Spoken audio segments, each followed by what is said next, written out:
100 films. It's crazy to think that in 7 years I've managed to make so many.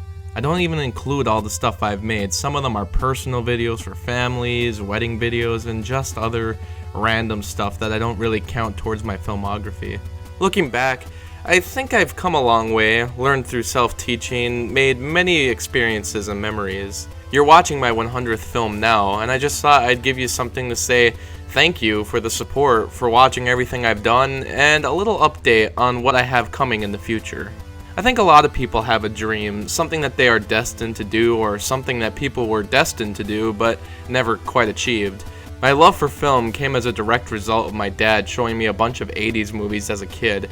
I was raised on this kind of stuff, but also the stuff from Disney and Pixar, as well as just some really dumb comedies from the 2000s. It had an effect on me. I was always obsessed with movies, obsessed with knowing as much information as I could, knowing the names of the best and worst films, knowing the dates of release, and I always wanted to use the camera. We had an old video camera, and during vacations I began to do all the filming myself. Really dumb and boring videos, but the camera was always fascinating to me. Yeah, I forgot to tell you, back then when you saw those signs, that was Wilton, Arizona. I of course had access to the internet, so I could find more information on movies than any other generation before. One of the earliest websites I found was a place called thatfellowinthecoat.com. From there I watched videos on both popular and obscure films. I got a camera for Christmas one year, which I could never get to work because of the AVI format. It just wouldn't work on my computer. So sadly, I hardly took any actual video with it, but I did take pictures, which I would use to make stop motion videos using Pez dispensers. I guess the Pez dispenser thing went too far. I started to collect way too many, and looking back, I think I only did it because I wanted to do something unique, but similar to the Lego stop motion stuff that was all over YouTube at the time. Looking back, they're cheesy. They're not the best produced videos on the planet, but they're charming, and they showed that I had filmmaking sensibilities even back then. Recently, I found a video I recorded with the old VHS camcorder called The Justin and Michaela Show. At the very bottom of the bowl it says something. Play Bop It Extreme. That's easy, wait. With a blindfold. Alright. The biggest leap I took into filmmaking would be editing software.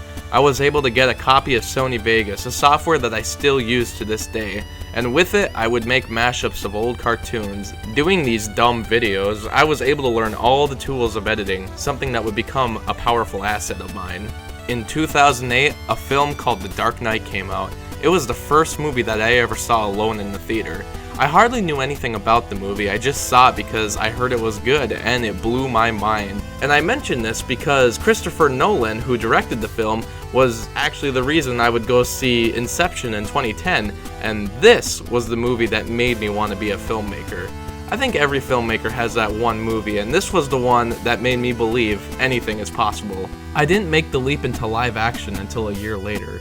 We were reading this book for class called The Old Man and the Sea, and I decided that I would make a full-on short film. I took my sister's camera, shot it in full screen, then cropped it to widescreen because widescreen is obviously better. I posted it on YouTube and it kinda blew up. My school loved it and it really built my confidence. This is the pure reason why I feel so comfortable with making videos for the online world. From there, the train got rolling. Each year I would make more and more films. A film about Oedipus the King, a fighting video, a film about convicts, a short-lived film review series, a video about a killer turkey, and a stunt film.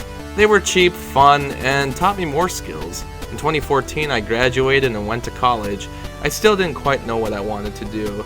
I took film classes and made experimental stuff, and a fully planned short film about killer t-shirts called The Stitch, which is in my opinion, my best work to date.